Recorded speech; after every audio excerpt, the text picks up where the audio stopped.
Hello, everybody. Welcome to GDT Live, presented by the Game Day Tarps podcast.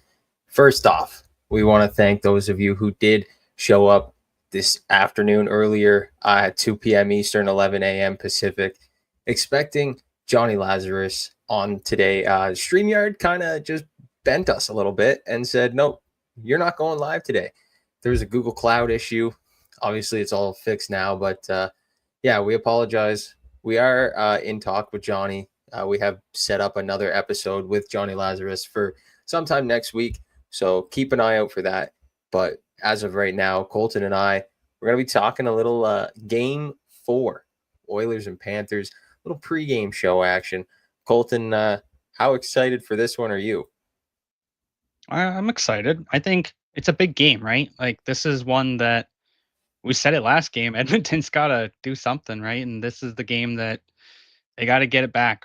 It's a big game. It's an important game. Skinner's back in net, which I didn't think there was much of a doubt. He's been really good in game fours in his career.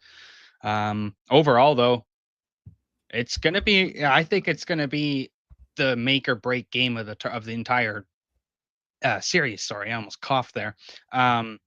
Just, you got to think about how what's at stake right now. So you either go down 3-1 or you can tie it up. And if you go down 3-1 and you go back to Edmonton, are they going to win it? Like, what do you have to do to crawl back, right? So that's why I think tonight is just beyond crucial for Edmonton to pick up that win. Yeah, I don't know if you were watching Morning Cup of Hockey earlier. Johnny Lazarus actually made the take that it might be better for Edmonton to go down 3-1 than to tie it up 2-2. And he said maybe because the Oilers would have no pressure on them. If they were down 3-1, it would all be on the Panthers to close it out. But I don't know. The boys in the Morning Cup of Hockey chat seem to think that was a little bit of an outlandish one, but whatever happens. I personally think that if the Oilers lose tonight, the cup is going back to Florida. I don't care if they dug themselves out of a 3-0 deficit last year and got back to Game 7. You're not doing it this year. You're not doing it against the Panthers team that is able to hem you in your own end for shift after shift. You're not doing it with inconsistent goaltending. And, man, it's going to take a lot more than Leon and Connor to get this done for the Oilers. Depth, right? That's what it's going to come down to. And Connor Brown, one guy that got the nod, he's up on the top line for tonight. You want to flash the Oilers lines up and we can kind of go through that? Yes, sir. Just give me a second here. We'll pop those up. Let me share my screen.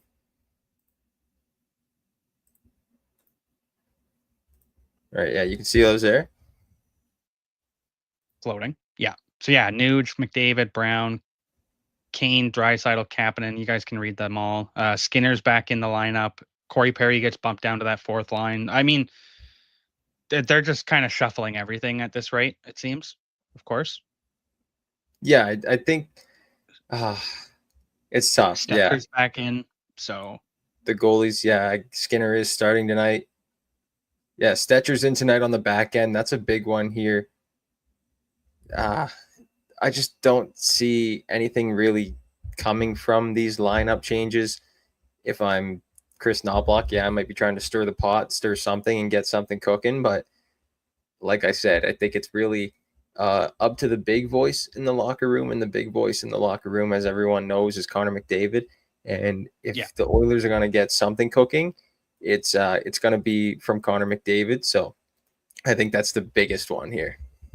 It has to be, right? Like he's the one that has to get it done, and just it's got to step up to the plate. But it's like we talked about on Monday's episode. It's not like Like there's a legacy here for him, but he is only 28, like 28, right? Like there's going to be there should be in theory another opportunity to go and win the Stanley Cup for McDavid here.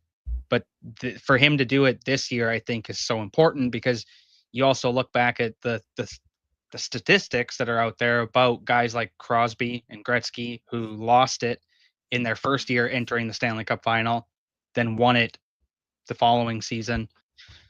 Can McDavid add himself to that list? I think that's the big question, but it doesn't just come down to Connor McDavid and Leon Draisaitl. You can be, people in Canada are afraid to be critical in a sense of McDavid. Like it's not like he hasn't scored yet. So when's that going to come, right? So yeah, he's doing everything else. Don't get me wrong, but I think there comes a point where people need to not just be critical of McDavid and Draisaitl and look at the whole team because you can't ride the coattails of just two players, and they proved that last year. Yeah, no, 100%.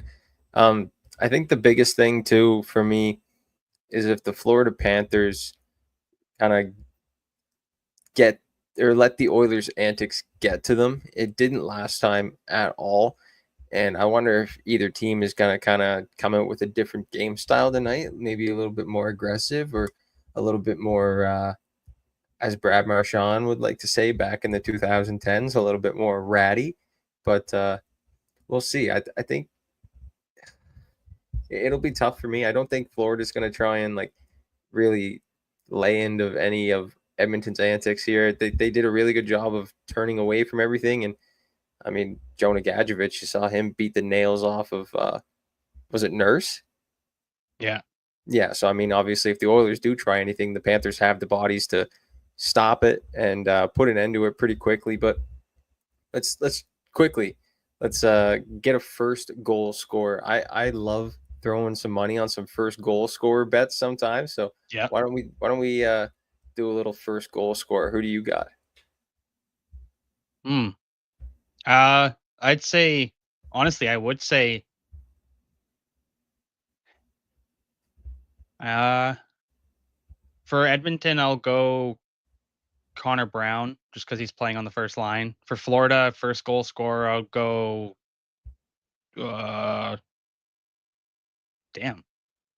Lundell. Oh, Anton Lundell. Okay. If I were you, I might have chose Brad. I think I'm gonna go Brad. Wow. For he's Yeah. obviously a great spark, and Buddy loves to get stuff going early. So I think Brad would be a He great great pick for first goal scorer. scored first goal last game, did he not? Yes, sir. Yeah, he did. Yeah. So there you go. Yeah, Bradley's, he's that guy. I think it's fun because Jeff Merrick pointed this out on the sheet. I think it was yesterday, but Corey Perry's finally playing against guys that are like Corey Perry. When he has to play guys like Sam Bennett and play guys like Brad Marchand and play guys that just aren't afraid to do the bullshit and deal with the antics. And I think that's what's making this series fun because when we saw things boil over last game, man, it didn't look good for Edmonton. Yeah, I mean, obviously Corey Perry is he's a shit disturber. I think it's safe to say, but if you're trying to get nitty gritty and into the rough stuff, I don't think I'm taking Corey Perry. I think I'd rather have like the Gadjevich, the Nate Schmidt, like the AJ Greer, the big bump and grinders of the Florida Panthers. And I think Corey Perry might, obviously the curse is there, but Corey Perry might find himself in a world of regret or something once his career's done after only winning one cup back in like, when was it? 02 with the Ducks? 06, 07. 06, 07. Okay, well, Yeah. yeah, but I think Perry's I just wouldn't kind of count it been, out yet, though. Like, they could still win it this year. yeah, if they win tonight. If they win tonight. If they don't, I think they're done. There's a lot of no. I think Edmonton is the one team that you just can't write them off. Like Oh, you got obviously two of the three best players in the fucking world on your team. You're not just gonna go down easy. And yeah, they got shit kicked last game. both on the scoreboard and on the ice in terms of physicality, but you bounce back. It's one game, right? As cliche as it is just one game. Yeah, it's tough. I mean, for me and most people, they're probably looking at the scoreboard first, and then you look at just the way the Panthers play the game versus the Oilers' style of play and how it matches up. It doesn't match up very well if you're the Oilers, and I think they have to find something to switch. Like we said, Knobloch switching up the lines here a little bit. Stetcher coming in as well. He adds a little bit of a physical side. No, he's not the biggest guy, but he's a grinder, if you could say that. He'll get into the corners and he'll play a defensive style. Yeah, he's not afraid to do anything. Good old Richmond, BC boy. He's not afraid of much. No, I think that's a fair take. Can you flash up Florida's lines? I wonder if did they make any changes? I don't think they did. Just curious though, because let's see here. No, I don't think much changed. I can't remember what last game's lines were, but Evan Rodriguez on the second line, has he been there all series? I can't. That's what I can't remember. Is I think Erod has been there most of the series. Wow. So, yeah. Go to their defense for a sec. All right. This is where I like it. There you go. This is the meat of this team. There's a reason that Florida is not a pushover team, right? Like, there's a reason that they've made it to 3 Stanley Cups. Yeah, well, look at the size of these guys. Get on the right hand side alone, Seth Jones, Aaron Ekblad, both over 6'2".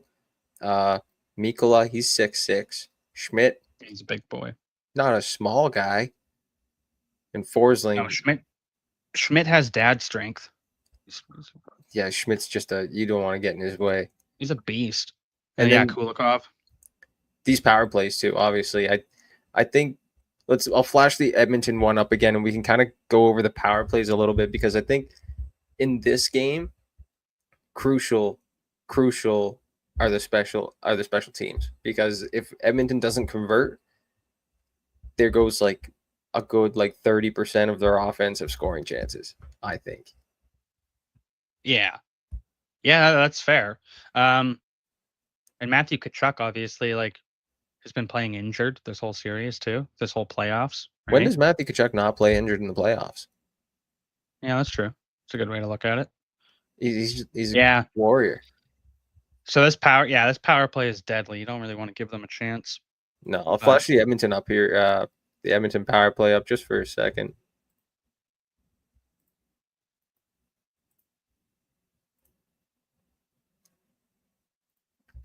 Yeah.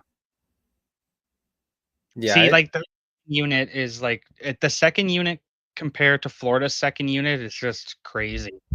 Florida's second unit, exactly. It's like tier levels above in terms of quality. That's crazy.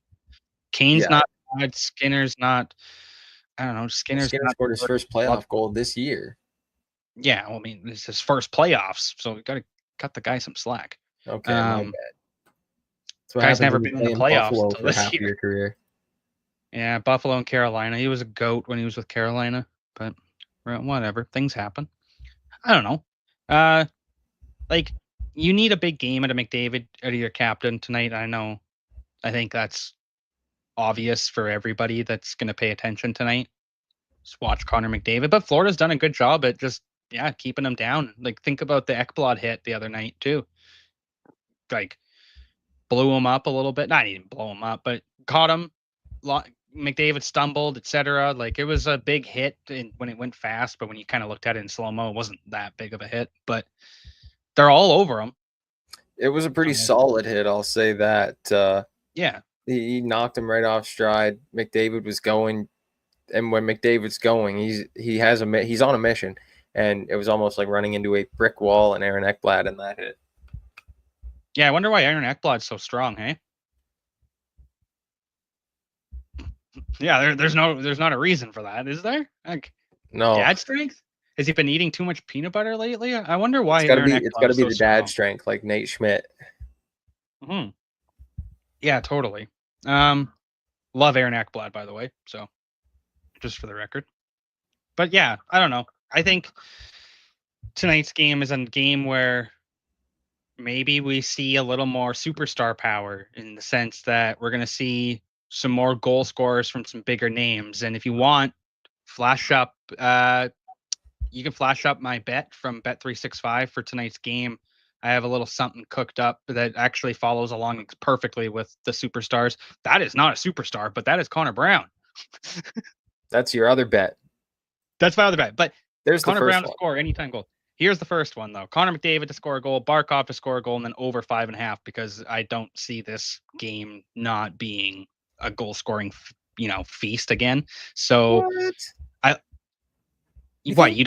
you think, No, I think Stuart Skinner's actually going to play a good game tonight. well, Stuart Skinner has really good luck or really good record in game fours, but I still think that this is going to be like a 4-3 game at the end No, of I'm it. just joking. You smashed the over. Smash the Yeah. over tonight. And then, like I said, I think tonight's the night where a couple of the superstar franchise players come out and get themselves goals, right? Barkov's been kind of dismissed throughout the series a little bit, finally scored, though, the other night. But McDavid been held off the score sheet. But I think tonight's the night he does it. Like, are you fucking kidding me? Tonight's the night he has to do it. I also have another bet that I'll tell you guys about too. It's a futures bet, which is fun, but it's plus 1,200, I think, or plus 1,400. But it was for McDavid to score a goal anytime in the series and overtime. So I threw a unit on that, or half a unit at 25. So because I feel like McDavid's going to score an overtime goal at some point, does he But not? does the series go? Does the series go to overtime again? Yeah, so That's that's that's where the thing. That's what it depends that's where on. the gamble. Yeah, that's the gamble. So yeah, it depends on if the series goes to overtime again. But I like that. I like Connor Brown to score an anytime goal, of course. Somebody is getting first line minutes, like I said. And then obviously, yeah, McDavid and Barkov to go ahead and go score some goals for their team, get some much needed help offensively, but get the team rolling, really. Like once you get your superstar guys out there rolling, everything comes together. Yeah, I think the superstars are definitely where it matters tonight. Let's check the comments here. Let's see a couple comments rolling in. Randy says it's a must win. And Randy, I Yeah. couldn't agree more with you. Yeah, must win for the Oilers. You go down 3-1. Can you claw back? Like I it's don't gonna know. like It's gonna be tough. la- But yeah, before we move on, do we want to give a prediction? yeah. So All every right. prediction I've been wrong. Hey, same. It's So okay.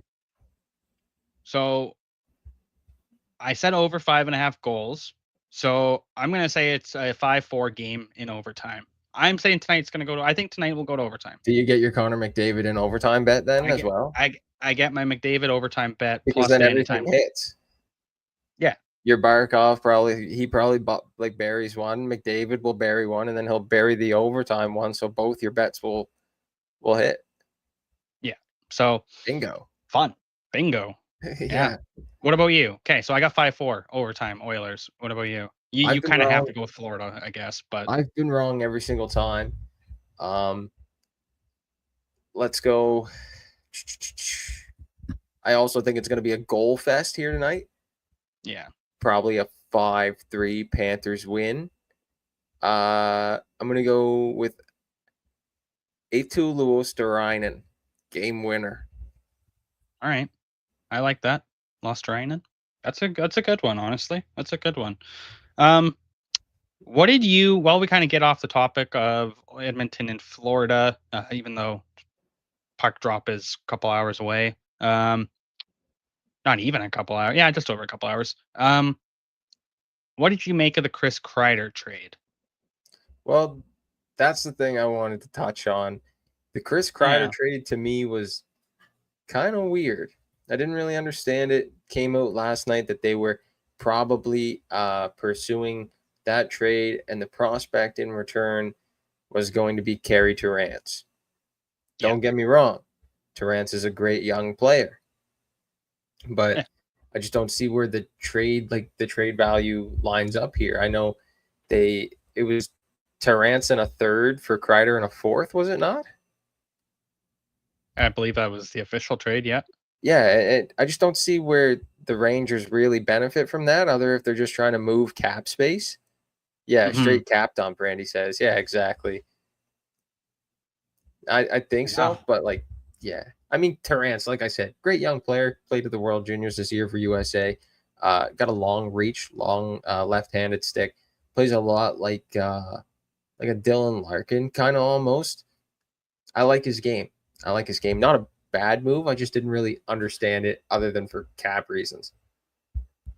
It's all I don't know. New York kind of handled it oddly, I guess you could say, just in the sense of how it went down. It was a lot like the Truba stuff where it kind of got leaked out before it happened, and then the return really, I don't think, got diminished in this case because Frank Saravalli had reported that it was likely a prospect in Kerry Terrence and a mid-round pick going back, but the trade itself, yeah, it's a cap dump for New York. But it's interesting what's happening with New York because like that's 5 players now from the Rangers Eastern Conference Final 2023 team or 2022 team that are now, I can't remember what year it was, but that are now on Anaheim. I think it's 23 Yeah, year. so there's 23. So, Truba, Vetrano, Strome, Kreider, like it's interesting how Anaheim has kind of like picked up all these guys, but I also found it interesting on Twitter how people, or X or whatever you want to call it, how people some people thought they were going to get like Rangers fans thought a first round pick was going to come back. I was like, "Oh, brother." For Chris Kreider? Yeah. No, yeah. I mean, But the like here's what I wanted to ask. This was what I was going to bring up, but Randy brings it up I before think I so. do. Yeah, I don't know what it means for the Rangers because Larry Brooks of the New York Post also had something out today, I think it was, or about Lafreniere getting moved possibly too. So it's like what is going on in New York right now where Chris Drury's just like doing this mass exodus of players and moving them. Um, Keandre Miller's name was out there. Like I'm curious to be honest, what's going to happen. Yeah, it's definitely interesting to see. They do have a goaltender that has the highest pay of any goaltender in the league as of right now. Yeah. Well, and I So, think that's part of the reason why they had to get rid of Kreider too. It's just like they're in a cap restraint or they're in cap hell because of how much they signed Shesterkin for. Is kind of what I got from Twitter. Like I don't know if that's true. It's just kind no, of what I I mean, grasped from it people would make talking. sense, So but yeah, like other than that, I think Terrence, great little player, coming over. Yeah, played at the USNTDP and then now played for at the Erie. World Juniors this past year. He was great. I thought he was one of the most underrated players, and I'm excited to see how his game translates into the NHL. Yeah, it'll be interesting. Just another prospect for New York to kind of take a gamble on, of course. He's also a New York native, so I mean that works out cool for him. Yeah, yeah, and like brought up the Lafreniere stuff, and Randy asked if they are going into a rebuild or if this sends them into a rebuild. I think if they do end up moving Lafreniere at some point or somehow, then that is like, okay, we're in rebuild. Like this is it now. Like that would send them into a rebuild that would put them in spirals for a couple of years. I think they had the team a couple of years ago, but the Rangers to me, um, they've diminished, and obviously we saw it this year. Just tough for them. Yeah, I don't know what New York has to do to kind of get get it back together. Obviously, when we talk to Johnny Lazarus next week, we'll probably bring it up a little bit and just see kind of what his thoughts are since he's a New York Rangers reporter for Daily Faceoff. But